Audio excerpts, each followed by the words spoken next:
ఇవి చూసారా నిగనిగలాడుతున్న నాటుకోడి గుడ్లు. మా కోడి వీటిని పొదిగి పిల్లల్ని చేస్తుందని చెప్పి ఒక చోట అట్టి పెట్టి ఉంచారు మా అత్తయ్య. 21 రోజులకి పిల్లల్ని చేస్తుంది అని చెప్పారు. ఎప్పుడు 21 రోజులు అవుతుందా అని వెయిట్ చేసి చూసేసరికి అప్పుడే ఒక గుడ్డులోంచి పిల్ల బయటకు వస్తుంది. ఇన్ని సంవత్సరాలు మా ఇంట్లో కోళ్ళు ఉన్నాయి, అవి గుడ్లు పెట్టాయి, పిల్లల్ని కూడా చేసాయి. కానీ నేను ఎప్పుడూ ఇలా గుడ్లోంచి పిల్ల రావడం బయటికి చూడలేదు.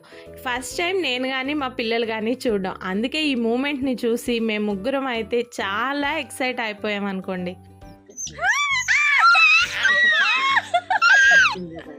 అయ్యో ఎంత వేడిగుందో.